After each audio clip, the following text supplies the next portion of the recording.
이번 개념은 간접 의문문입니다. 그냥 의문문과 간접 의문문의 차이부터 정리를 하자면 의문문은 의문사, 동사, 주어 이런 순서로 사용해요. 의문사, 동사, 주어. 동사, 주어 순서가 의문문이에요. are you? 동사, 주어잖아요. 특수한 경우 의문사가 주어인 경우는 주어, 동사가 나올 수 있겠지만 그런 의문사가 주어인 특수한 경우 빼놓고 대부분 동사, 주어 순서예요. do you? 이렇게. what is this? 이런 식으로.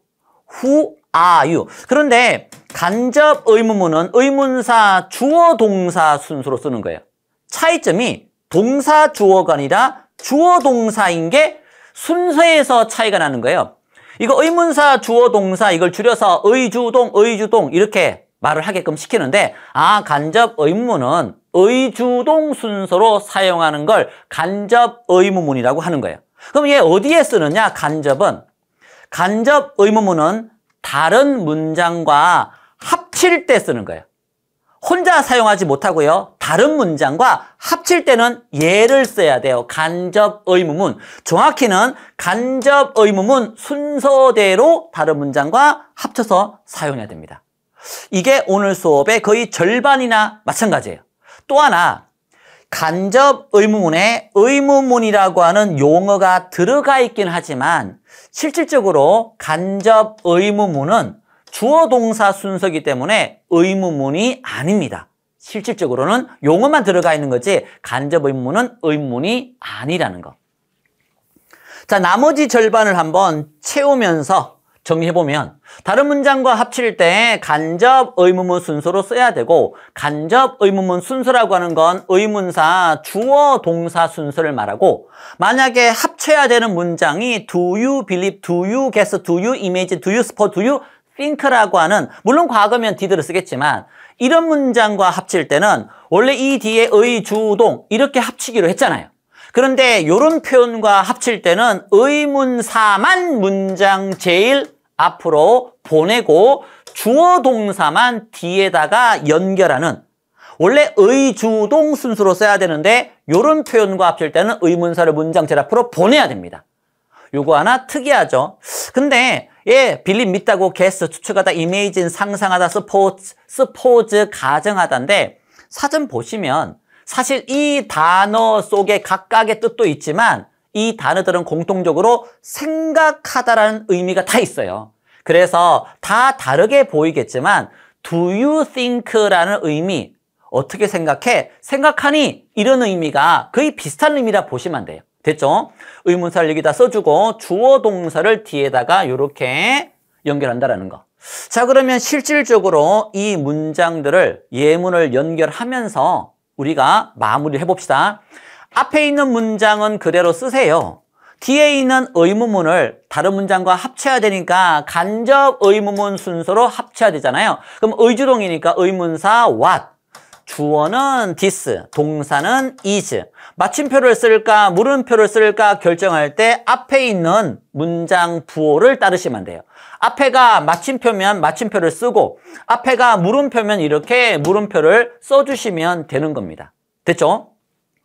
자, 두 문장을 합치랍니다. 그래서 do you know라고 이렇게 써주고 뒤에 합치면 될 텐데 보세요. 일반 동사는 do나 does로 의문문을 만들잖아요. 그런데 얘 합쳐야 되니까 간접 의문문이 될 거죠. 간접 의문문은 용어상으로는 의문문에 용어가 들어가 있지만 간접 의문문은 실질적으로 의문문이 아니에요. 따라서 얘는 필요가 없어요.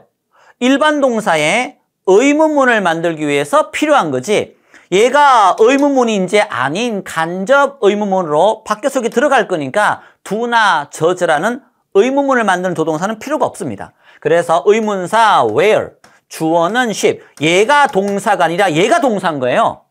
얘는 의문문을 만들기 위해서 필요한 거지 간접 의문문은 실질적으로 의문문이 아니라니까요. 얘가 필요가 없는 거예요. 그럼 동사가 live인데 이제 여기에서 실력의 차이가 나는 거예요. 점수의 차이가 나는 거고 아니 3인칭 단수고 현재면 live이 아니라 lives 이렇게 요 작은 디테일 이런 것 때문에 점수 차이가 나는 겁니다. live이 아니라 3인칭 단수고 현재니까 lives라고 써야지 앞에가 물음표니까 물음표를 썼고 자, 세 번째 겁니다. 앞에 있는 문장은 그대로 써주고 뒤에 나와 있는 이 문장을 간접 의문문 순서로 바꾸는 게 오늘 수업인데 누가 그 꽃병을 깼어? who가 주어예요. who가 의문사예요. 선생님 무슨 말이에요? who가 의문사임과 동시에 주어 역할도 하는 거예요. 누가 주어, broke 깨다, 물론 깼다 과거죠. 그 다음에 목적어 the vase 꽃병을, 화병을 얘는 목적어예요. 그런데 답 쓰지 마요. 이거 대부분 시험 문제 내면 who, the vase, broke라고 써요.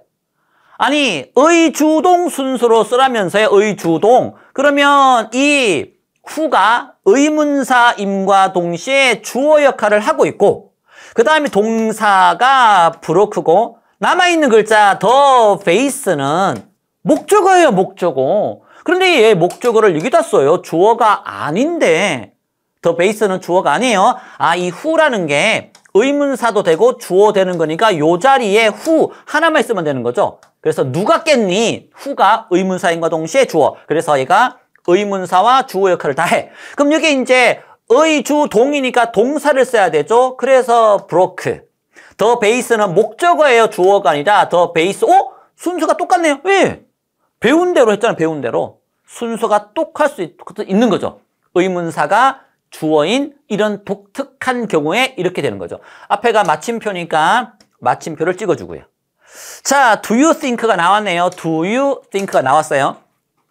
그럼 보세요. do you think라고 쓰는데 역시나 의문사, 주어동사, 의주동을 여기다 써야 되지만 do you think, do you believe 이런 표현들과 합칠 때는 의문사를 제일 앞으로 보내기로 했으니까 where do you think가 되는 거고 이 일반 동사에 의문문을 만들려고 do나 does를 썼지만 간접 의문문은 실질적으로 의문문이 아니기 때문에 의문문을 만들 필요가 없으므로 do나 does는 필요가 없고 주어는 she, 동사는 live이지만 이 she가 3인칭 단수이기 때문에 현재형에서 lives 이렇게 된다는 거. 그래서 앞에가 물음표니까 물음표를 쓰되 여기 왜 의주동이 아니라 의문사 어디 갔어요? 요게 있잖아요. 요게.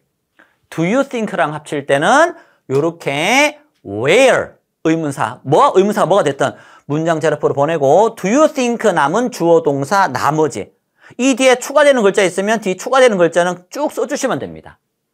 자, 외웠죠? 자, 그러면 질문 하나 해볼까요? 왜요? 왜 얘는 의문사를 이렇게 앞으로 보내는 거예요? 그냥 우리가 배운 대로 뒤에다가 where she lives라고 쓰면 안 돼요? 안 돼요. 그 이유를 말해줄게요. 나머지는 야, 그냥 어디 사는지 알아? 얘 알아. Yes, I do. 아니야, 몰라. No, I don't. 대부분의 질문에 yes나 no로 답할 수가 있어요. 이런 질문에. 그런데 이 질문에는 yes나 no로 답을 못해요. Do you think where she lives라고 물었다면 만약에 그렇게 했다면 그녀 어디에 산다라고 생각해?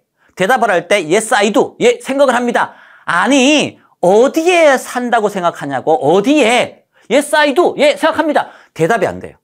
이 표현 자체로는 yes나 no로 답할 수가 없어요. 실제로 어디에 산다라고 생각하는지 장소를 말하거나 생각을 말해야 되지 yes, no 답이 안 되는 거예요. 즉 영어에서 yes나 no로 답을 못하는 경우가 크게 두 가지가 있는데 의문사가 제일 앞에 나오는 경우 Who are you? 너 누구야? Yes, I am. 아니, 너 누구냐고. 그럼 톰입니다, 쌤입니다 이렇게 답해야 되지 Yes, I am. No, I'm not 이렇게 답하면 안 되는 거죠.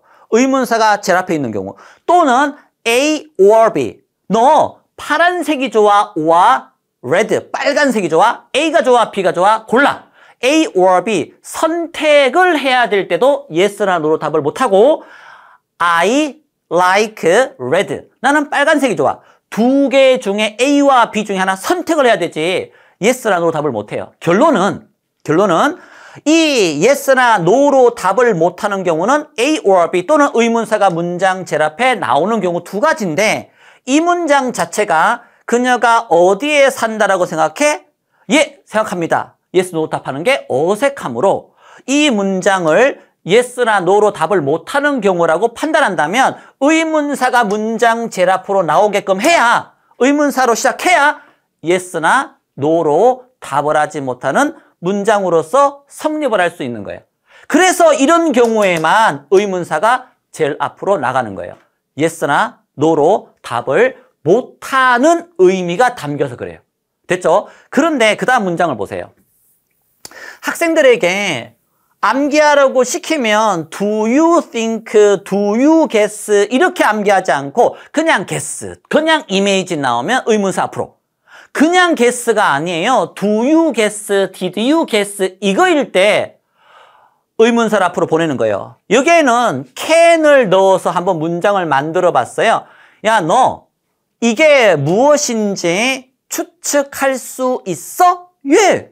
문장 추측할 수 있어요. 충분히 yes, I can, yes나 no로 답을 할 수가 있어요. 그래서 do you guess는 의문사가 앞으로 가지만 can you guess는 문장을 합쳐보니까 충분히 yes나 no로 답을 해서 어색하지 않아요. 이게 무엇인지 추측할 수 있겠어? 예, 추측할 수 있습니다. 그래서 yes나 no로 답할 수 있기 때문에 의문사, 그 다음에 주어 동사 이렇게 쓴 거고, 조금 전에 이 질문은 어디에 산다라고 생각해? 예, 생각합니다. yes나 no로 답하는 게 이상해. 그래서 의문사가 제일 앞에. 얘는 답하는 게 이상하지 않아. yes나 no로 답하는 게 자연스러워. 그래서 의문사가 여기에 있는 게 아니라 뒤쪽에. 우리가 배운 대로 의주동. 의문사가 제일 앞에 나오면 yes나 no로 답을 못하는 경우이기 때문에 의문사를 앞에 두는 게 아니라 요 can you, do you가 아니라 can you일 때는 요렇게 guess가 들어가도 의문사가 뒤쪽으로 나오는 겁니다. 어렵죠? 자, 의문사가 없는 경우도 있어요. 의주동을 써야 되는데 의문사가 없는 거야. 그러면 그 의문사 자리에 if나 whether 요 녀석을 대신 써놓으면 돼요. 의문사 자리에 if나 whether 접속사를 쓰면 안 돼요. 이때 if는 만약이란 뜻이 아니라 뭐뭐인지 아닌지 whether과 같은 의미로 쓰이는 거예요. 이거 조심해요. 이 whether은 날씨예요. 이건 날씨에 이 whether 이 녀석이 뭐뭐인지 아닌지, 이 if는 이때 사용하는 if는 만약이란 뜻이 아니라 얘랑 같은 의미인 이거 인지 아닌지 명사들을 이끄는 접속사 if입니다. 자, 합칩니다. 앞문장 그대로 써요. I wonder. 나는 궁금해. wonder는 궁금해하다, 놀라워하다 의미가 있죠? 의문사가 없어요. who나 what, when, where, why 의문사가 없잖아요. 그래서 어쩔 수 없이 if 또는 둘 중에 하나만 쓰면 돼. 둘 다 쓰는 게 아니라 whether. if나 whether 둘 중에 하나를 쓰고 if나 whether 주동 쓰면 되겠죠? 주어는 it이 되겠고 동사는 will이 되겠죠? 남아있는 글자는 그대로 쓰시면 돼요. 남아있는 글자는 하나도 빼지 말고 다 쓰세요. 그렇게 해서 앞쪽이 마침표니까 마침표를 찍어서 의주동인데 의문사가 없을 때는 if나 whether 주동으로 써주면 되는구나. 이것까지 포함해서 if나 whether 주동까지 포함해서 요런 의주동, if, whether 주동을 간접 의문문이라고 한다.